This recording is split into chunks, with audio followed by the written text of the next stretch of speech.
The following show is brought to you in partnership with the Institute of Politics, Policy, and History, Blue Star Strategies, Bright Road Incorporated, Make It Plain Podcast, and RPC Media.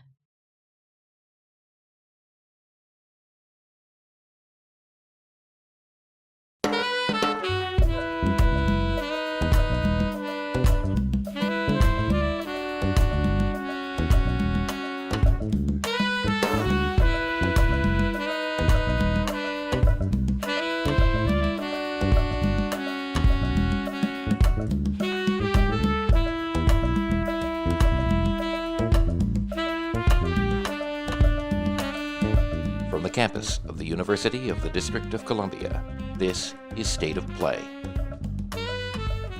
Welcome to State of Play. Our topic today is Black pain and trauma associated with injustice and social injustice in America. And with me is Karen Tramontano, and joining us later will be the Reverend Mark Thompson. But to get us started, we have Brandon Jones, who is a psychotherapist at the Metropolitan State University in St. Paul, Minnesota. Wonderful to have you with us. Thank you for having me. I'm looking forward to today's conversation. Now, you've done some interesting work, and within that body of work, you appear to make the connection with the trauma of today with the slavery, even the Middle Passage of yesteryear, that they have a residual impact on the trauma of today. Absolutely. Slavery and the things that have happened after slavery have a huge impact on what we see today within the African American community. Now, from what U.S. records state, American chattel slavery started in 1619. And from then to 1865, we had what we know as chattel slavery, where Africans were enslaved and became what we know as Negroes, but were enslaved and cultivated a culture of being enslaved and degraded into a lower class system to become the labor force within this country. Once that ended, what ended up happening is we had segregation and what we call the Jim Crow era. We had about 100 years of that, and towards the end of that, in the 1960s, is when we kicked off the civil rights movement. So at this point, you have Black folks who are sharecroppers, Black folks who are most likely in the South, who are working lower jobs, don't have a lot of education, don't have a lot of money, but they own a little bit of land. But what ended up happening is our economic system shifted in the United States. And once that shifted, the jobs moved north, and we got into industry, steel, lumber, things of that nature. We had big, massive warehouses. And then the Black folks migrated north and west to work in those areas because we were the skilled labor. But they were met with what? European immigrants who also were skilled labor, who were leaving the continent of Europe to come here for a better life. And that created racial tension. And that's where we see the invention of white.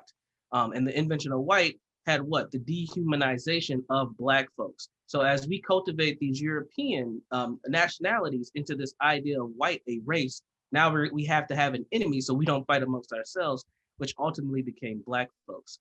And then from there, we get Black folks being urbanized, which we were conditioned to be a rural people. And we started to see what the crack epidemic happened. And we see how that hit our community very hard and, very detrimental to a lot of Black families until what we kind of have manifested into today, where we can call it kind of the citizens' right era, where we're just saying things like Black Lives Matter. And in all this, through this 401 years of struggle, no one has really questioned the mental health of Black people and how do we heal and maintain our well-being in a society that seems to be against us in so many different elements. Who was the person who established, or who at least a recognized person who established the causal relationship of the Middle Passage and slavery with the trauma of today so that the world of academia recognized it?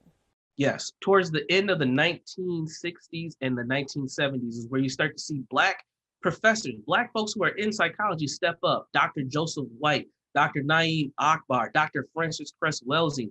And then later on, you get people like Dr. Wade Nobles and Dr. Amos Wilson, who are saying, look at this. Look what's happening in the Black community. There's something going on here. This isn't just, Black people are inherently violent, brutes, rapists, things of that nature. No, there's something that has happened to this collective group of people that is affecting not just their mental health, but also their culture. And we have to look at it in that light. They really put a cultural emphasis and a cultural base in looking at the ethos of African Americans and what we need for our healing. Professor Jones, what you've just described is nothing short of horrific.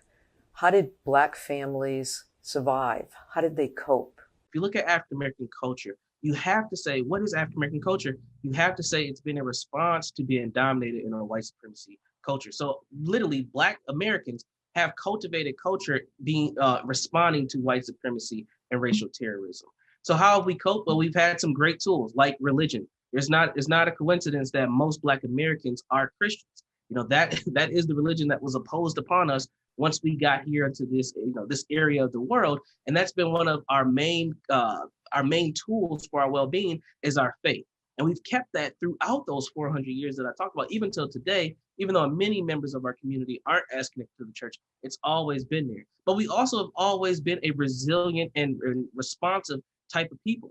So, I always say, before social workers were created, we already had those in the community. Those were the grandmas, the aunties, the uncles, and the cousins who took in kids when things got tough, who sent people to live in different cities with family members because we had to take care of one another because we didn't have another choice. There wasn't any insurance companies during that time where you can just go and get a session. If you had a mental health issue and you were not sent to an asylum, you were just stayed in the community and folks had to quote unquote deal with you the way that they needed to. So, it's interesting when we talk about coping that we've always had religion as one of those things, but we also leaned on community to support one another. And then you also have the non-constructive things also, like drinking alcohol. Alcoholism is one of those things that no one ever talks about, but it is a detriment to our community. Professor Jones, you've been in the Minneapolis-St. Paul area for some time. Could you tell us what is the status of the Black community's mental health given all that's been going on in the Twin Cities these years? Yeah, the community is in a heightened emotional state, unfortunately. We have great activism here, and I'm very appreciative of their efforts and their work. We're growing a Black journalistic network here in the Twin Cities where we're getting these narratives and these stories out very quickly from a very authentic standpoint. I'm very proud to see that as well.